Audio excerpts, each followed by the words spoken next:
नमस्कार, मैं बालकृष्ण मुले और आप देखना शुरू कर चुके हैं द प्राइम टॉक का स्पेशल सेगमेंट बिग अचीवर्स की। आज हमारी मेहमान है 2017 की महिला युवा आईपीएस सुश्री हितिका जी वासल। हितिका जी, आपका स्वागत है। Thank you sir. आपका अभिनंदन है द प्राइम टॉक के स्पेशल सेगमेंट बिग अचीवर्स के भीतर। आपको एक बिग अचीवर्स बतौर पहचाना जा सकता है जिस तरह से आपने अपनी शुरुआती जॉब की है, एक आईपीएस बनना तय किया था, वो भी 3rd क्लास में। और अब जब आप जॉब में हैं, इंदौर का जो पीटीएस है, पुलिस ट्रेनिंग महाविद्यालय, वहाँ के आप एसपी बतौर कार्यरत हैं और काफ़ी जीवटता से अपनी एक लगनशीलता से सृजनात्मक कार्य भी कर रही है। हाल ही में आपको विश्व पर्यावरण दिवस के मौके पर मुख्यमंत्री शिवराज सिंह चौहान द्वारा एक अवार्ड से नवाजा गया है। कितनी खुश है, पहली प्रतिक्रिया के रूप में क्या कहना चाहेंगी? बहुत ही खुशी का माहौल है पीटीसी में। ओके। और सभी को काफ़ी अच्छा लग रहा है कि हम लोग को ये अवार्ड मिला है। इस अवार्ड सीएम साहब द्वारा खुद दिया गया है ये अवार्ड, और 1 लाख रुपए नगद इनाम भी मिला है। किस तरह का अवार्ड है, क्या नाम है इस अवार्ड का? इसी कैंपस जो है वो मोस्ट इन्वायरमेंटल फ्रेंडली चूज़ किया गया है शिक्षा और विद्यालय की श्रेणी में। तो ये बहुत गर्व की बात है हम सबके लिए। क्या बात है, बहुत ही सुंदर। लेकिन यदि इसकी शुरुआती दिनों की बात की जाए तो अगर ये ख्याल आया कैसे?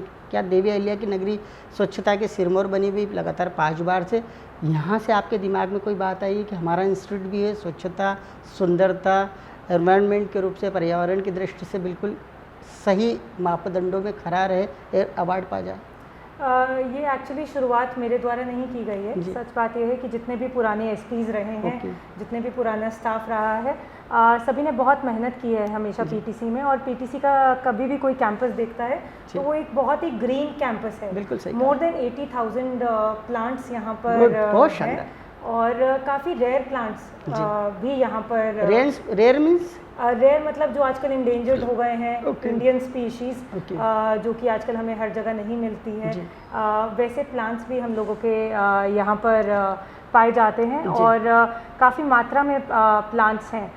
साथ में ही 2 तरह से हमारे यहाँ पे एक जापानीज़ टेक्निक द्वारा हमारे यहाँ पे फॉरेस्ट भी क्रिएट किए गए हैं, जो कि बहुत ही शॉर्ट स्पैन में फॉरेस्ट क्रिएट किए जाते हैं। तो हमारे यहाँ पे मैं कहूँगी कि पुराने एसपीज़ जो रह चुके हैं, पुराना स्टाफ रह चुका है। हमारे यहाँ पे एक डॉक्टर साहब हैं जो जिनका लगातार ये काम करते रहते हैं, और एक हमारे यहाँ पे ग्रीन टीम है जो कि लगातार उसका यही काम है कि सुबह से लेकर शाम तक पौधों को पानी देना, उनका ध्यान रखना, यही लगातार कार्रवाई चलती रहती है। ये कितने वर्षों की मेहनत है जब ये अवार्ड हमें मध्य प्रदेश सरकार का जो प्रदूषण नियंत्रण बोर्ड के द्वारा प्रदत्त किया गया है?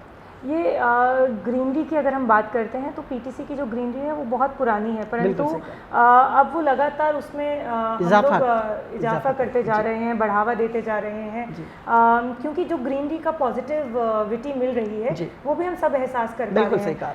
पहला जैसे इंदौर जैसे शहर में अब हम देखते हैं क्लाइमेट चेंज के कारण गर्मी बढ़ रही है, पर अगर आप पीटीसी के कैंपस में देखेंगे तो आपको हमेशा महसूस होगा कि 1-2 डिग्री टेम्परेचर जो है वो कम है। साथ में ही जो हमारा ग्राउंड वाटर रिचार्ज है वो बेटर हो गया है। हमारे यहाँ पे कुछ भी ऐसा बोर सूखना या कुछ ऐसा महसूस नहीं होता है। काफ़ी तरह के पीटीसी में पक्षी पाए जाते हैं, और काफ़ी तरह के 100 से अधिक मोर हमारे यहाँ पर रहते हैं। तो बहुत ही हरा भरा कैंपस है, और इससे हम लोग भी सब लोग स्ट्रेस फ्री भी रहते हैं। ऑक्सीजन भी पर्याप्त मात्रा में मिलती है। सुंदर यह हमारे कैंपस को बनाता ही है। तो इसके जैसे जैसे फ़ायदे लोग महसूस भी करते हैं हमारे कैंपस में, वैसे वैसे ही हम इसको और भी बढ़ावा दे रहे हैं। वाकई आपकी जो पॉजिटिव एनर्जी जो है वह देखते ही बन रही, जितने उत्साह के साथ में आप अपनी बात को रख रहे हैं। वाकई आपका परिसर जो है काफ़ी खूबसूरत है। मैं पहली बार इस परिसर में आया तो मुझे लगा कि शहर के करीब इतना सुंदर, इतना अच्छा, इतना पर्यावरण, इतने सारे पेड़ों से बिल्कुल भरा भरा परिसर मुझे लगता है इंदौर में कम ही देखने को मिलता है। क्योंकि खबरें तो खूब छपती इंदौर की मीडिया में कि इतने पेड़ कट गए, उतने पेड़ कट गए, लेकिन 80,000 पेड़ जिस परिसर में हैं उस परिसर की खबरें, सकारात्मक खबरें कम ही देखने सुनने को मिलती है। इसमें अलग अलग सेगमेंट्स भी थे कि यहाँ पर पेड़ों के अलावा भी जैसे तम्बाकू नहीं खाना, प्लास्टिक मुक्त है, ये क्या है, कितने कंटेंट है? सो बेसिकली ये हम लोग पेड़ों का तो जैसे मैंने आपको बताया कि हम प्लांटेशन की तरफ फोकस करते ही रहते हैं। उसके अलावा हमारा जो कैंपस है वो टोबैको फ्री कैंपस घोषित है। इसके अलावा हम लोग जो भी जैसे हमारा ड्राई लीव्स का वेस्टेज होता है, इसको हम किसी भी वेस्टेज को कैंपस में बर्निंग अलाउड नहीं है। तो हम सारे वेस्ट को सेग्रीगेट करके उसका कंपोस्टिंग करते हैं, फर्टिलाइज़र के रूप में यूज़ करते हैं हमारे, क्योंकि यहाँ पे हॉस्टल्स में बहुत सारे प्रोबेशनर्स रहते हैं, तो जितना भी मेस का वेस्ट है उसको भी हम यूटिलाइज करते हैं फर्टिलाइजर्स के रूप में। और ग्राउंड वाटर रिचार्ज के लिए हम वाटर हार्वेस्टिंग भी करते हैं। तो काफ़ी चीज़ें, और हम प्लास्टिक फ्री जोन बनाने का भी अपना प्रयास कर रहे हैं। नो हॉर्न जोन है ये, तो आप जब कैंपस में घूमेंगे आपको रियलाइज़ होगा कि कोई ऐसी नॉइज़ पोल्यूशन इस कैंपस में नहीं है, साउंड्स ज़्यादा नहीं है, स्पीड लिमिट दी हुई है, और व्हीकल जोन भी हम कोशिश कर रहे हैं कि इसको लिमिटेड व्हीकल जोन की तरह देखा जाए। बिल्कुल, वाकई हितिका जी आपका प्रयास जो है वाकई सराहनीय इसलिए भी कहा जा सकता है। जिस तरह से मैंने भी खुद ने एंट्री की तो मुझे बहुत बरसों बाद ऐसा लगा कि मैंने आर्मी एरिया खूब घुमा हूँ, क्योंकि मैं सहरस में जब रिपोर्टर हुआ करता था तो आर्मी की भी भीड़ देखता था, और पहली बार मुझे एहसास हुआ कि पुलिस ट्रेनिंग कॉलेज जो है उसके भीतर भी वही भाव आता है अनुशासन का। अनुशासन जब दिखाई देता है तो कहीं ना कहीं कितना भी अच्छा व्यक्ति हो वो भी, कितना भी बिगड़ा व्यक्ति हो वो भी अनुशासित होने की कोशिश करता है। वाकई माहौल काफ़ी सकारात्मक थे, लेकिन इसको और आगे बढ़ाने की भी आवश्यकता होगी, क्योंकि एक अवार्ड तक सीमित शायद हम नहीं रह सकते। पीठ तो थपथपाते हैं प्रदेश के मुखिया शिवराज जी, जब भी आप जैसे युवा अफसर बहुत अच्छा काम करते, समाज हित में काम करते और समाज को एक नया संदेश देते कि खाकीधारी जो होता है केवल डंडे के लिए नहीं पहचाना जाता, बल्कि उसकी रचनात्मकता भी कई बार देखते ही बनती है और उसके भी अवार्ड उन्हें मिल जाते हैं। उसमें से आप एक अधिकारी हैं, आगे किस तरह बढ़ाएंगे इस कारवा को, क्योंकि अभी तो आपको बहुत सारे काम करना है। जब भी कोई अवार्ड मिलता है व्यक्ति को, उसके बाद वो बढ़ चढ़कर पूरे उत्साह के साथ, पूरे एनर्जी के साथ आगे बढ़ सा जाता है कि नहीं और नवाचार किए जाएंगे। बिल्कुल सही कहा आपने, ये तो एक पहली शुरुआत है हमारे लिए। इसने हमें प्रेरणा दी है कि हम आगे इन्वायरमेंट के लिए जो भी और सस्टेनेबल जो एक्टिविटीज़ हैं वो हम करें। ये जो हमें 1 लाख का नगद इनाम मिला है ये भी हम ऐसी सस्टेनेबल एक्टिविटीज़ में यूज़ करना चाहेंगे, इन्वायरमेंटल फ्रेंडली एक्टिविटीज़ में यूज़ करना चाहेंगे। जैसे ही मैंने कहा है कि हमारा कैंपस हम प्लास्टिक फ्री की तरफ लेकर जाने का प्रयास कर रहे हैं, इसको हम और आगे अभी हमारा एम है कि हम लेकर जाएँ। हमारे यहाँ पे अभी भी हम कोशिश कर रहे हैं कि जैसे कुछ एरियाज़ हमारे व्हीकल जोन फ्री हैं, पर हम कोशिश कर रहे हैं कि मेजर जो हमारा एरिया है उसको हम व्हीकल जोन फ्री करवाएं। हम यहाँ पे साइकिल्स का यूज़ ज़्यादा उसमें कर पाएँ। तो ये हमारे कुछ नवाचार हैं जिसमें हम ट्राई करेंगे कि जल्द से जल्द ये प्रैक्टिस में आ जाए। और क्योंकि अभी इनाम मिल ही चुका है और हमारे यहाँ पे काफ़ी ट्रेनीज़ ट्रेन होते हैं, तो अब ज़रूरत है कि उनके अंदर भी ये सारी प्रैक्टिसेस डालने की।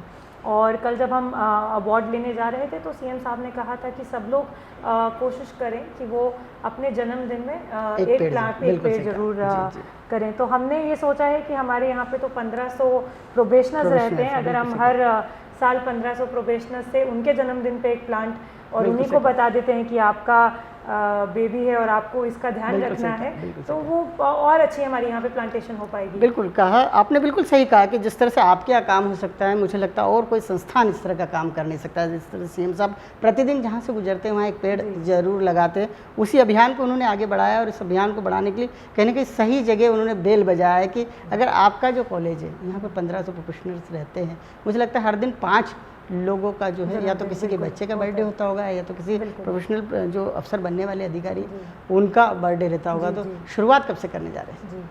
बस हम परसों से शुरुआत करने का सोच रहे हैं और इस शुरुआत को हम आगे बढ़ाएंगे। और पेड़ कौन से लगेंगे? पेड़ हमारे जैसे मैंने बताया कि हम लोग डेकोरेटिव प्लांट्स की तरफ नहीं जाते हैं, तो हम लोग जब भी किसी से, हमारे यहाँ पे भी सभी सीएम साहब ने भी पेड़ लगाए, गवर्नर साहब ने भी लगाए, कमिश्नर साहब द्वारा भी लगाए, डीजीपी साहब द्वारा भी लगाए, सभी जो हमारी पर्सनालिटीज़ हैं सभी के थ्रू यहाँ पे लगाया हुआ है। और हम हमेशा कोशिश करते हैं कि हम ऐसे पेड़ लगाएं जो कि इंडिजीनियस हैं, चाहे और मेडिसिनल वैल्यू के हैं। नीम हो गया, रुद्राक्ष हो गया, हमारे यहाँ पे बोधि का भी प्लांट है और पीपल, इन सब के बहुत पुराने बरगद के भी पेड़ हैं। हम कोशिश करते हैं कि हम इसी तरह के प्लांट्स आगे। बाकी ऑक्सीजन देने वाले पेड़, जो जीवन देने वाले जो पेड़ है, जीवन दायिनी जो वाले पेड़ है वो लगा सकते हैं। इसके अलावा एक मेरा छोटा सा सजेशन था कि यदि आपको पक्षियों की संख्या बढ़ाना है और आप चाहते हैं कि अच्छे पक्षी हमारे एक परिसर में विचरण करें, तो फलदार वृक्ष भी होना चाहिए। फलदार वृक्ष भी आप जरूर लगाइए। कहीं ना कहीं जब पक्षियों की चहचहाट इस परिसर में गूंजेगी तो शायद हमारे कानों को संगीत सा एहसास होगा। सुबह शाम का जो एक अद्भुत नज़ारा होता है, जो प्राकृतिक आनंद होता है, मुझे ऐसा लगता है कि अमृत वर्षा होती है।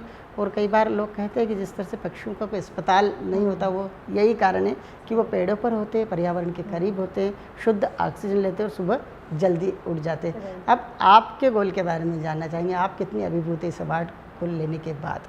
हमारा अब आगे का जो गोल है वो ये है कि हम एक तो सोलर पैनल के ऊपर और लगवाए हुए हैं कुछ और लगवाएं, तो सोलर एनर्जी के ऊपर हम ज़्यादा फोकस करना चाहते हैं। साथ में ही वाटर हार्वेस्टिंग अभी हमारा गोल है। तो हमारी जो एकेडमिक बिल्डिंग है नालंदा, इसको हमने पहले चिन्हित किया है कि इसको सबसे पहले, और हमारा जो सबसे बड़ा हॉस्टल है आर्यवर्त हॉस्टल, उसको हम दोनों को इनको वाटर हार्वेस्टिंग इन पे शुरू करना चाहते हैं, सो दैट ग्राउंड वाटर जो हमारा रिचार्ज है वो भी हो सके, और वाटर हार्वेस्टिंग बहुत इंपॉर्टेंट है।